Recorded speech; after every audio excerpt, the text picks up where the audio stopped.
Bonjour tout le monde, c'est Margot, j'espère que vous allez bien, perso moi ça va. Du coup aujourd'hui on se retrouve pour un nouvel épisode et aujourd'hui je suis de retour pour vous parler du drama coréen tellement populaire Marry My Husband qui date de 2024, issu d'un webtoon et qui est disponible sur Amazon Prime. Bon, on va enfin parler de ce gros morceau parce que qu'est-ce qu'on en a entendu parler. Non mais c'est vrai ou c'est pas vrai? Franchement, début 2024 a quand même été clairement ponctué par ce drama. Tout le monde en a parlé, tout simplement parce que déjà de base, le webtoon est extrêmement populaire. Il est vraiment très apprécié. Et du coup, c'était la grosse adaptation. Voilà, il y avait énormément de débats sur plein de choses. Il y a eu quelques petits scandales à droite à gauche. C'est vrai que voilà, c'était un drama, moi, personnellement, que j'attendais beaucoup. Je l'ai terminé et du coup, je suis de retour pour vous en parler. Alors, j'étais en train de réfléchir justement si j'allais pas vous faire peut-être un petit point avec spoilers. Parce que je pourrais vous dire sans spoilers certains points. Mais je pense que je suis pas sûre que ce soit une bonne idée que je vous donne, que je mette ces informations dans le sens spoilers, parce que c'est pas du spoil, mais ça peut peut-être, voilà. Donc je vais peut-être faire une dernière partie à la fin, vite fait, sans avec spoilers, histoire de discuter. Alors rapidement, peut-être pour ceux qui ne connaissent pas le drama, donc je vais vous donner déjà le casting pour ceux que ça intéresse. En actrice principale, nous avons Park Min-young. Moi, je l'avais beaucoup aimé dans le drama Her Private Life, qui date de quoi, 2019, quelque chose comme ça. Moi, c'est une actrice que j'aime beaucoup. Je sais qu'il y en a qui ne l'apprécient pas, moi je l'aime beaucoup. Elle a fait aussi dans What's Wrong with Secretary Kim, elle avait fait dans Healer. Enfin, c'est une actrice quand même assez connue. Elle a eu quelques petits soucis en 2023 et ça s'est un petit peu prolongé en 2024. Moi, ça reste quand même une actrice que j'aime, malgré, on peut dire ce qu'on veut sur peut-être les certains scandales qu'elle a. En tout cas, il y a une chose qu'on ne peut pas nier, c'est que c'est une très bonne actrice. On en discutera après, et moi, c'est une actrice personnellement. Alors, c'est pas mon actrice coréenne préférée de tous les temps, mais ça reste une actrice que j'apprécie. Et ensuite, en acteur principal, nous avons Nainu. Alors, oh mon dieu, tout le drama qu'il y a eu autour de Nainu, mais il faudrait carrément faire un épisode entier autour de Nainu. Rapidement, juste Nainu, qui c'est? Peut-être pour ceux qui ne le connaissent pas, parce que c'est un acteur qui a commencé à avoir des gros rôles que récemment. Alors, je sais qu'il avait fait dans The Moonrise quelque chose là. Vous savez, il y avait un drama qui a été fait avec l'acteur Jisoo. Mais comme il avait eu un scandale, ils avaient échangé l'acteur au dernier moment. Voilà, c'est ça. River When Moon Rises. When the Moon Rises, voilà, c'est ça. Il avait aussi fait dans Mr. Queen, je pense que c'est là où il a commencé quand même à se faire vraiment, vraiment repérer. Et visiblement, il avait aussi joué dans At a Distance Spring is Green, mais là par contre, je ne le remets pas. Et il avait fait il y a pas longtemps un thriller qui s'appelait Longing for You, je crois. Déjà, il y a eu un premier drama qui a été fait avec Park Min-young et Nainu, avec des gens qui disaient que Park Min-young et Nainu ne correspondaient pas du tout au webtoon et qu'ils n'avaient pas choisi les bons acteurs pour le webtoon. Bon, ça, on va mettre ça à part parce qu'on va pas en parler de ça tout de suite. Moi, je peux pas trop me prononcer parce que j'ai pas lu le webtoon. Il y en a qui avaient avancé par exemple Soeji pour Ji-won par exemple, par rapport je pense à la ressemblance avec le webtoon, mais c'est pas que ça le drama. Le gros drama avec Nainu, c'est pas tant que voilà, il correspondait pas au webtoon, c'est que beaucoup considèrent en fait qu'il n'est pas beau, qu'il n'était pas spécialement attirant et que il trouverait pas ça normal en fait que cet acteur-là soit acteur principal. Et ça me fait beaucoup penser à un autre drama qu'on a eu en Chine pour exactement la même raison. Si vous voulez, je vous en parlerai un de ces quatre dans un épisode. C'était un peu plus tôt la Chine, je crois que c'était l'année dernière en décembre. On a eu le même drama, exactement la même chose. Beaucoup de gens se sont plaints en disant que Nainu, justement, voilà quoi, c'était pas waouh pour l'acteur principal et qu'il y avait d'autres acteurs beaucoup plus adéquats. Bon, voilà. Je vais pas me prononcer là-dessus, mais moi, ce que je peux vous dire, c'est vrai que de base, moi, Nainu, j'étais pas une fan de lui. J'ai toujours été assez sceptique par rapport à ses rôles. Jusqu'à présent, je n'avais jamais réussi à accrocher en fait avec ses personnages. J'avais jamais réussi à aimer son jeu. Enfin, voilà, pour moi, j'irais pas jusqu'à dire qu'il est pas beau parce que c'est un homme qui est quand même très beau. Même si c'est pas mon genre, mais il reste beau quand même. Mais c'est plus au niveau du jeu d'acteur et ce genre de choses. C'est vrai que j'ai jamais vraiment été enthousiaste à l'idée de le voir à l'écran. Vous voyez, j'étais en mode bon, ok. Moi-même, j'étais un petit peu mitigée au début quand j'ai vu le casting. Bon, j'aime beaucoup Park Min-young, donc je me suis dit ok. Mais après, je me suis dit pour Nainu, comment ça va se passer au niveau du jeu? Est-ce que ça va coller entre les deux, machin, machin. Parce que je crois que c'était. Non, c'est pas la première fois qu'il fait une romance, mais c'est vrai que ses romances précédentes, enfin, c'était pas. Peut-être juste dans Mr. Queen à la limite, mais c'est vrai que c'était pas folichon, je trouve personnellement. Bon, je peux vous spoiler, hein. Moi j'ai beaucoup aimé le couple. Après, vous avez bien évidemment d'autres acteurs, vous en avez que vous connaissez sans doute, donc dont un qui est Lee Kyung, qui a joué dans Welcome to Waikiki. Pour les amateurs de Welcome to Waikiki, ça va être un choc pour vous, parce que c'est pas du tout les mêmes genres de personnages. Vraiment, c'est deux salles, deux ambiances. Et vous avez cet acteur-là qui va jouer un type de rôle qu'on n'a pas l'habitude de voir et je trouve ça assez intéressant. Donc voilà, je vais pas vous donner tout le casting, je pense que vous allez reconnaître énormément de têtes dans ce drama. Alors rapidement, du coup, de quoi parle Marry My Husband pour ceux qui ne connaissent pas le drama ou qui n'ont pas vu le webtoon? En fait, Marry My Husband, ça parle de notre personnage principal qui s'appelle Ji-won. Au début du drama, Ji-won, on nous explique qu'elle est atteinte d'un cancer de l'estomac. Et au début du drama, ce qui va se passer, c'est qu'elle va surprendre son mari et sa meilleure amie en train d'avoir une aventure dans leur maison. Alors même que, je vous rappelle, elle a un cancer de stade terminal. Elle va les surprendre et du coup, son mari et sa meilleure amie vont décider de la tuer et de mettre fin à ses jours afin de toucher son assurance vie. Au moment où elle va décéder, elle va avoir la chance de retourner 10 ans auparavant afin de tout changer. Donc tout le drama en fait va repartir un petit peu de zéro, on va retourner 10 ans auparavant, donc elle a tous ses souvenirs de ce qui s'est passé, elle sait ce qui s'est passé, et à partir de là, elle va décider d'absolument tout changer et de tout inverser pour justement qu'elle n'ait pas le même sort. Je vais pas vous expliquer tout, je vous laisserai regarder, mais tout va changer et elle va du coup rencontrer le chemin de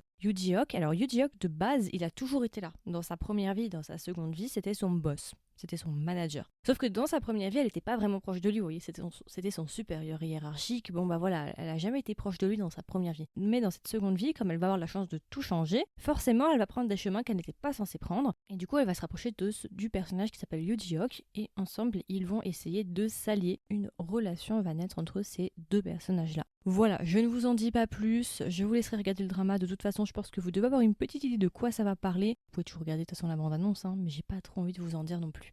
Donc voilà, c'est vraiment un drama, personnellement, je vous le dis, c'est un drama que j'ai beaucoup aimé. Malgré le fait, pour ceux qui me suivent sur Instagram et TikTok, que j'avais fait une vidéo où j'avais émis un point qui dans ce drama me dérange énormément et qui m'avait vraiment chauffé. Ça c'est vrai, le drama n'est pas parfait, mais néanmoins ça reste un drama que j'ai beaucoup aimé, que j'ai beaucoup apprécié et étonnamment je me suis vraiment impliquée dans le sort des personnages principaux. Et ça arrive pas souvent qu'on est vraiment impliqué dans le sort de nos personnages. Alors rapidement, sans spoilers, qu'est-ce que j'ai pensé du drama en point positif et en point négatif. Comme je vous ai dit, j'irai un peu plus en détail dans la version avec spoilers. Il y a pas mal de choses à dire. Déjà, premièrement, j'ai envie de parler de la forme.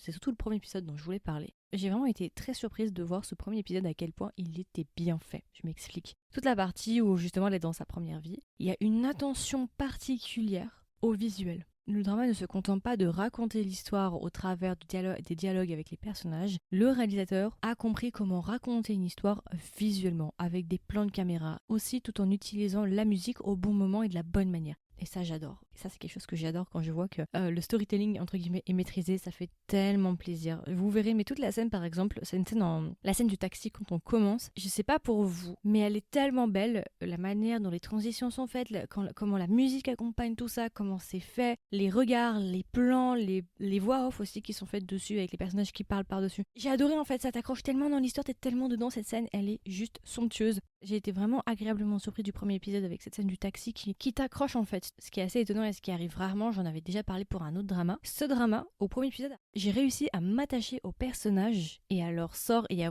ressentir des émotions pour eux, de la tristesse ou de la compassion, seulement à l'épisode 1. En un épisode, ils ont réussi à nous montrer le désespoir de ce personnage, à nous provoquer une sorte d'empathie pour eux à seulement l'épisode 1. Je sais pas si vous vous rendez compte à quel point c'est compliqué et c'est rare d'y arriver. La seule fois, moi, où ça m'était arrivé, c'était avec I Will See You in My 90s Life. J'irai te voir dans une prochaine vie. C'est le seul drama qui avait réussi à me faire ça au premier épisode. Et bah là, Marry My Husband a réussi. Le premier épisode pour moi était extrêmement bien géré et on a beau dire ce qu'on veut, Park Min-young ça reste une très bonne actrice, même s'il y en a qui ne l'apprécient pas pour X ou Y raison, je trouve quand même que ça reste une très bonne actrice. La fille elle a quand même perdu je crois 20 kilos ou je sais pas combien de kilos pour juste 5 minutes d'écran où elle est atteinte d'un cancer. Je sais pas si vous vous rendez compte quand même. Bref, anyway. Dans la manière de filmer, c'est surtout le premier épisode, je pense qu'ils voulaient mettre le paquet sur le premier épisode pour accrocher les téléspectateurs. Mais après, ça rentre vite dans de la réalisation standard. Après, c'est pas forcément un point négatif, C'est pas du tout un point négatif parce que de toute façon, après, on n'est plus trop là pour les émotions, mais on est surtout là pour de la vengeance. Mais voilà. Alors, les points positifs. Moi, j'ai beaucoup aimé les acteurs. Bon, bah, ça, c'est pas une grande nouvelle. J'ai eu plutôt une bonne surprise pour Nainu. Je suis assez contente avec Nainu. J'ai beaucoup aimé leur couple. Je dois vous avouer, franchement, que j'ai rarement autant aimé un couple et j'ai rarement été autant impliquée dans leur couple. Et aussi, j'ai rarement été aussi contente de la fin pour un couple. Vraiment, à la fin du drama, j'étais vraiment trop contente. Et je pense que ça a fait l'effet pour beaucoup de gens. On était trop contents. Limite, c'était notre meilleur pote à qui ça arrivait. Tu vois ce que je veux dire ou pas? Je sais pas. J'étais vraiment impliquée dans l'histoire des personnages. J'étais vraiment contente aussi quand les choses allaient bien pour Ji-won. J'étais tellement contente pour elle de l'avoir évolué. Et franchement, j'étais même émue parce que, vous voyez, au bout d'un moment, forcément, comme elle connaît ce qui s'est passé, elle va tout changer, vous voyez. Donc forcément, elle va devenir deux personnes complètement différentes entre sa première vie et sa seconde vie. Et à des moments, tu vois, je me surprenais vraiment à être presque émue et contente pour elle de me dire, mais waouh, meuf, comme t'as évolué, comme t'as changé, enfin je suis trop contente pour toi, franchement ça n'a rien à voir quoi, t'as grave glow up et tout. Vous voyez ce genre de choses, c'est rare, c'est compliqué quand même de faire ressentir ce genre d'émotion à un téléspectateur, d'avoir ce genre de connexion, c'est pas simple, je vous le dis, c'est vraiment pas simple. Pour ceux à qui c'est arrivé, c'était quand la dernière fois que ça vous arrivait un truc pareil? À mon avis ça doit se compter quand même sur les doigts d'une main, je pense, à mon avis. vous voyez, les couples secondaires, je les ai plutôt appréciés. Il y a 2 autres couples secondaires, il y a un couple qui est à peu près dans la même tranche d'âge du coup que notre couple principal, et puis t'as un couple un peu plus âgé. J'ai beaucoup aimé le couple plus âgé d'ailleurs, et j'avoue que j'avais beaucoup d'intrigues autour un des personnages, parce que vous allez reconnaître le personnage, il avait joué dans Penthouse, entre autres. Vous allez le reconnaître, hein, c'était le professeur Madougi dans Penthouse. Bon là, c'est des rôles très très différents pour le coup, et je me suis dit, mais ce gars, en fait, il devrait vraiment faire des romances. Il a quelque chose, ça fonctionne bien, romance à l'écran, ça passe bien et tout, et j'ai beaucoup aimé ce couple plus vieux, et même j'aurais voulu en savoir plus. Parce qu'il reste des questions en suspens. Il y a des choses qu'on ne sait pas vraiment, c'est implicite, on sait pas trop par rapport à ce personnage-là, et c'est vrai que j'avoue, j'aurais voulu en savoir plus sur ce couple-là. Pareil, bon, les méchants, ce sont des méchants qui sont quand même bien joués, on va pas se mentir, les 2 méchants sont extrêmement bien joués. Si jamais vous avez une tension assez fragile, je suis pas sûre que c'est la bonne idée d'y aller. Mais voilà, c'est un drama en fait, Marry My Husband, qui me fait beaucoup penser à un drama qui est sorti en 2023 et qui était Perfect Marriage Revenge, qui est à peu près sur le même topo en fait, qui est en gros une fille qui va se faire trahir par son gars et qui va mourir et qui va revenir en arrière et qui va tout faire pour se venger. Quelque part, c'est un peu le même plot, vous voyez. Mais le truc, vous voyez, c'est que c'est des dramas qu'on peut vraiment mettre en parallèle, mais il y a un point négatif qui en découle pour moi. Ce que je trouve dommage en fait avec Marry My Husband, c'est que tout va juste tourner sur le personnage principal féminin qui va essayer d'échapper à son ex. C'est juste ça en fait.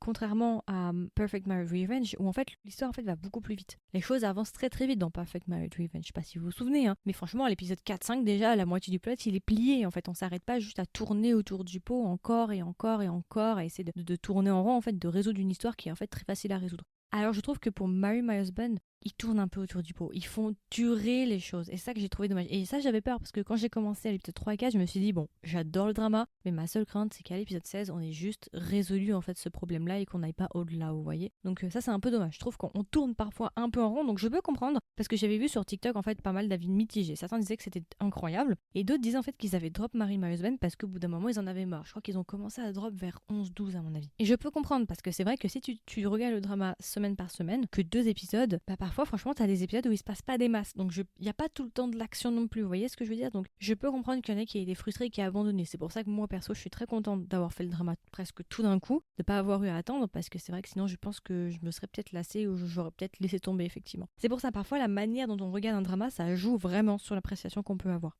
Il y avait un commentaire très juste sur TikTok de quelqu'un par rapport à un des points négatifs que j'avais exposé, je dirais plus tard, mais il avait dit quelque chose qui était très juste.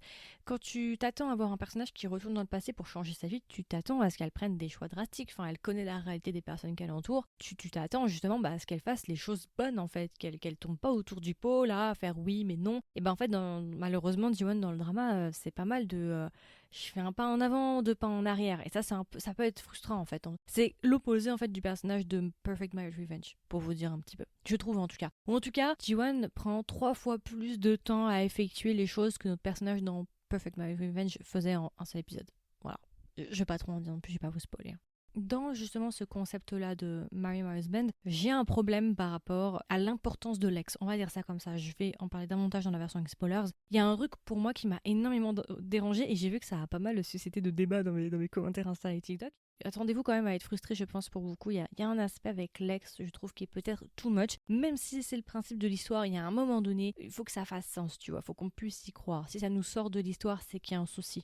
Point négatif, bah non. Après, mis à part ce gros truc qui m'a un peu énervé, franchement, je regarde, hein, mais non, franchement, ça reste un super bon drama. Moi, j'ai vraiment passé un super moment, je vais être honnête. Ouais, non, j'ai beaucoup aimé. Les couples secondaires étaient cool, franchement, non. Et du coup, si je devais recommander le drama à un ami ou une amie, qu'est-ce que je lui dirais et est-ce que même je lui recommanderais le drama? Oui, moi, je vous le recommande. Après, ça dépend de ce que vous aimez, c'est comme tout. Si vous aimez bien ce principe un peu de revanche, machin, un peu à la Perfect Marriage Revenge, ou si vous aimez bien les acteurs ou ce genre de choses, franchement, allez-y parce que le drama est vraiment bon. Moi, j'ai passé un bon moment, j'ai beaucoup aimé les personnages. Alors par contre, disclaimer, j'ai entendu beaucoup de fois, j'ai eu énormément de commentaires qui m'ont dit que le webtoon est bien mieux que le drama et qu'en gros ils auraient ruiné le drama. Je ne peux pas me prononcer parce que je n'ai pas lu le webtoon donc je ne sais pas, mais c'est vrai que c'est beaucoup ressorti.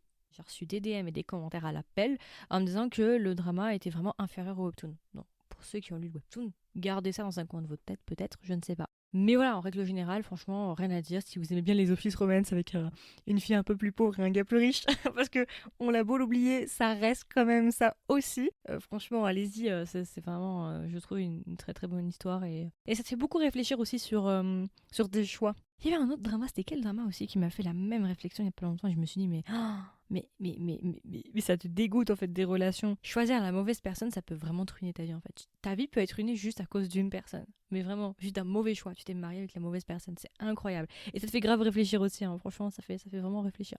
Et du coup, si je devais lui donner une note sur 20, combien est-ce que je lui mettrais? Je lui mettrais 16,5 sur 20. Franchement, c'est un drama que j'ai beaucoup aimé, je vous le recommande. Allez-y, vous allez passer un bon moment, malgré le petit truc frustrant dont je vais vous parler dans la version avec spoilers. Sinon, ça reste vraiment un très très bon drama. Donc voilà, c'est à peu près tout pour ma version sans spoilers. Si vous n'avez pas vu encore le drama, je vous invite à me mettre en pause et à revenir juste après. Là, je vais juste faire un petit débriefing sur ce qui m'a dérangé et m'expliquer un peu parce que j'ai eu pas mal de commentaires et du coup, je voulais m'expliquer par rapport à ça.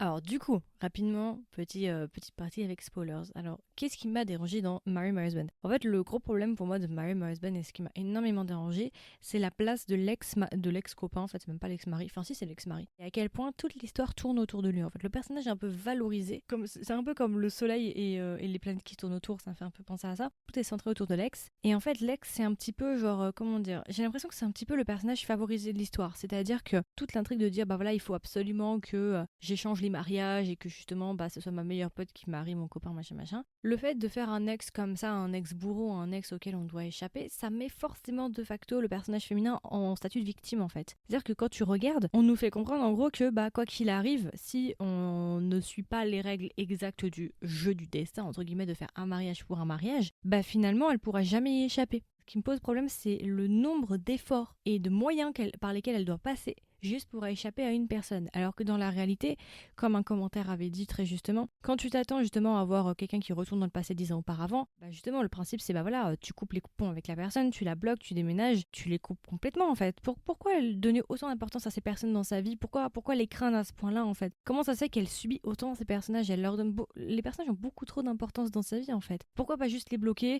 Elle devient riche vu qu'elle connaît le futur et elle change complètement tout en fait. Cette personne-là disait aussi. Et puis, même si les choses doivent arriver, pourquoi est-ce que toutes les choses devraient s'accélérer sur le temps d'une année? Tout se passe quasiment sur un an, alors que c'était censé arriver sur 10 ans. Vous voyez ce que je veux dire ou pas? Et ce qui m'énerve, c'est de la voir faire autant d'efforts pour juste se débarrasser de quelqu'un. On dirait le gars, c'est une malédiction en fait. Après, on va me dire, oui, mais enfin, c'était pour qu'ils apprennent des leçons. Ok, d'accord, alors le Lex doit apprendre des leçons, il doit vivre ce qu'a vécu Ji-won, et pareil pour la meilleure amie. Juste pour que deux personnes apprennent des leçons, est-ce que vous vous rendez compte de toute la souffrance derrière que les autres doivent vivre? Toute la souffrance qu'il y a eu autour, tous les dommages collatéraux, juste pour que ces deux guignols, ils apprennent des leçons. Enfin, vous trouvez pas que c'est disproportionné en fait la place qu'ont ces deux personnages-là, à quel point elle est disproportionnée dans le reste?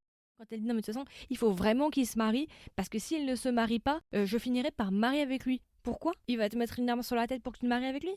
Enfin, vous voyez, la logique, je trouve qu'elle va pas jusqu'au bout, elle tient pas la route. En fait, un mariage pour un mariage, ok. Mais imaginons qu'elle coupe les points avec lui et qu'elle se marie avec l'autre. Il va faire quoi l'autre? Elle dit ouais je peux pas échapper et tout machin. Mais tu me dis le gars il est riche machin, c'est un riche stalker problématique. Je me dis ok il a les moyens de mettre en action ce qu'il veut, de la retrouver quoi qu'il arrive. Mais le gars il est pas riche. Le gars il a pas une thune ou presque. Qu'est-ce que tu veux il lui rende sa vie un enfer? Quels moyens il a? Vous voyez ce que je veux dire ou pas? Et pourquoi je dis ça? Parce que ce qui m'a énormément dérangé, c'est que je crois à l'épisode 1 ou à l'épisode 2, elle lui dit je veux qu'on arrête, je veux qu'on termine, je te largue. En gros. Elle veut couper les ponts. Et ça, c'est normal. Après, il la violente 2-3 fois, il la menace, je crois que tu vas t'en sortir comme ça. Et après, elle se dit, non, mais en fait, je peux pas lui échapper. Et du coup, elle va devoir faire semblant de l'aimer et d'être en couple pendant plusieurs épisodes. C'est ça qui m'énerve, en fait. C'est qu'elle soit obligée tout le temps de se cacher pour se débarrasser de lui. Vous voyez, c'est ça qui m'énerve profondément de se dire, en fait, que c'est vraiment, elle est une victime. Même rompre avec lui, elle n'a pas le droit parce que son ex a un statut supérieur dans l'histoire, le destin est de son côté, tout lui tombe dans les mains et que de toute façon, elle pourra jamais y échapper, sauf si on suit les caprices du destin qui est de tout faire passer par 40 milliards de stratagèmes pour qu'elle arrive à justement faire en sorte que sa meilleure amie se marie avec lui. Alors qu'il n'a pas d'argent, enfin, il n'y a pas de raison valable en fait pour que ça arrive. Vous voyez ce que je veux dire? Mais à part que le destin est du côté de l'ex, pendant une très très longue partie, en tout cas. Après, bien évidemment, vous me direz, oui, mais vous voyez, la fin, machin. Oui, bah oui, c'est au 15e épisode que la roue tourne. Mais maintenant, on a passé 14 épisodes où notre personnage, elle doit marcher sur des œufs, elle doit faire semblant d'être en couple avec un gars qu'elle n'aime pas, parce qu'elle a peur que le destin fasse en sorte qu'ils se remarient ensemble, et que le seul moyen, entre guillemets, de lui échapper, ce serait de mourir. Enfin, vous voyez, je sais pas, je trouve que c'est too much, en fait. C'est pour ça que ça m'énerve de voir 14 épisodes où on tourne autour du pot, où elle peut pas couper les ponts avec ces deux personnages-là, parce que justement, elle ne peut pas y échapper, machin. Enfin, bon, c'est bon, ils sont mignons, hein. Finalement, l'ex, il a pas non plus une fin waouh, quoi. Oui, il a eu exactement la même fin que sa meuf, ok. Mais bon, est-ce que c'était pas un peu simple? Vous voyez ce que je veux dire? Je sais pas. Bah après, c'est des réflexions, hein. Mais en tout cas, ça te fait beaucoup réfléchir sur avec qui tu te mets, quoi. Je sais plus qui disait ça. Il disait que, en gros, tu connaîtras le visage de la personne avec qui t'es qu'au moment où tu divorceras. Divorcer ou faire une rupture avec cette personne, hein, peu importe. Ça te fait vraiment réfléchir sur te dire, mais putain, mais à quel point, genre, choisir la mauvaise personne, ça peut te pourrir la vie, en fait. Ça te fait. Moi, je trouve que ça refroidit vachement, hein. Ça refroidit vachement l'idée du mariage et ce genre de choses, hein. Mais voilà, après, personnellement, j'ai beaucoup aimé le couple. Moi, il y a un moment que j'ai beaucoup aimé, c'est la scène du mariage, le mariage de l'ex, en fait. Quand l'ex se marie avec justement la meilleure amie, en fait. J'ai beaucoup aimé. Genre, quand les deux, ils arrivent là en mode power couple et tout, et puis qu'elle arrive, elle lui souhaite un joyeux mariage, elle lui donne l'enveloppe, lui, il pense que c'est de l'argent.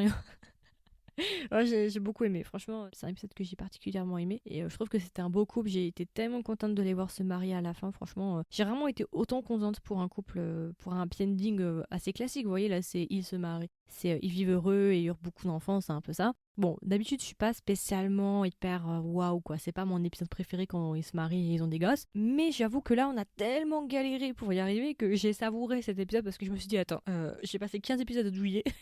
Je vais regarder jusqu'à la fin l'épisode. Et j'ai été vraiment contente de voir leurs photos de mariage et tout sur Instagram et TikTok. Franchement, ils vont très bien ensemble. Les photos sont super belles. Mais vraiment, elles sont somptueuses, les photos, quoi. Et j'étais vraiment trop contente pour leur couple et qu'ils finissent ensemble. Ça m'intrigue un petit peu, du coup, le webtoon. Est-ce que le webtoon va plus loin que le mariage? Est-ce qu'il y a d'autres choses? Comment ils ont changé les choses? Je sais pas. Après, je vous dis, là, je suis déjà en train de lire un roman d'une adaptation d'un drama chinois. Donc, j'ai pas trop le temps de lire quoi que ce soit. Mais si le webtoon n'est pas trop long, peut-être quand j'aurai le temps, peut-être je me mettrai dessus. Mais non, franchement, ça, malgré ce gros point pour moi qui m'a énormément dérangé, ça reste quand même une histoire que j'ai beaucoup aimée pour les personnages. Voilà, moi ce que je retiens d'une drama, c'est pas tant l'histoire, mais c'est surtout les personnages. J'étais tellement contente de voir justement Ji-won évoluer, vous voyez, quand elle est passée justement de sa première vie où elle était complètement délaissée, elle avait pas beaucoup de thunes et tout, à cette autre vie où elle est bien habillée, maquillée, enfin voilà, on sent elle est heureuse, elle a confiance en elle et tout, ça faisait grave plaisir de la voir glow up comme ça. Donc voilà, après j'ai bien aimé aussi le petit cuisinier, j'avoue, il était grave mignon. D'ailleurs, lui, il a eu énormément de backlash.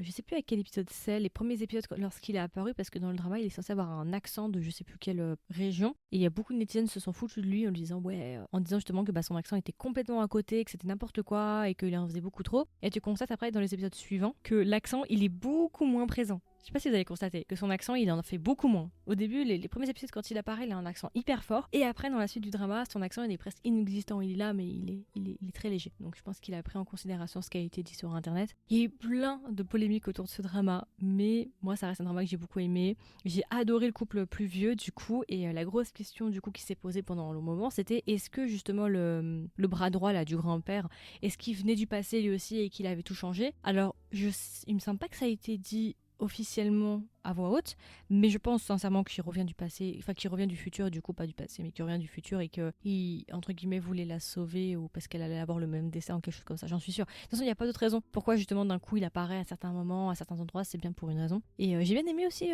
cet acteur en romance parce qu'on le voit souvent dans des rôles assez obscurs et ce genre de choses. J'ai bien aimé. Franchement, j'aimerais bien le voir dans d'autres romances. Il a ce côté un petit peu mystérieux, il parle pas beaucoup et tout. J'ai plutôt apprécié son personnage et j'ai bien aimé le couple.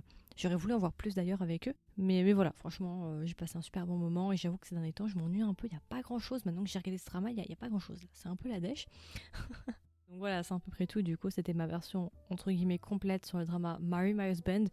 Comme d'habitude, n'hésitez pas à me dire ce que vous en avez pensé. Est-ce que vous avez lu le webtoon? Si vous l'avez lu, est-ce que vous avez préféré le drama ou le webtoon? En règle générale aussi, qu'est-ce que vous avez pensé du drama? Est-ce que vous l'avez aimé? Vous l'avez pas aimé? N'hésitez pas à me dire tout ça. Il y aura une section commentaires si vous m'écoutez sur Spotify. Si vous n'avez pas vu le drama et que vous m'écoutez encore et que du coup ça vous dérange pas d'être spoilé, n'hésitez pas à me dire si vous comptez le mettre dans votre watchlist. Et puis si jamais aussi vous voulez être au courant des dernières sorties du podcast, comme d'habitude, n'hésitez pas à vous abonner sur votre plateforme d'écoute préférée. Et enfin, si vous aimez le podcast, n'hésitez pas à me laisser une note, pareil, sur votre plateforme d'écoute préférée. Et puis voilà, écoutez, je vous souhaite une agréable journée ou une agréable soirée et je vous dis à la prochaine pour un nouvel épisode. Bye bye!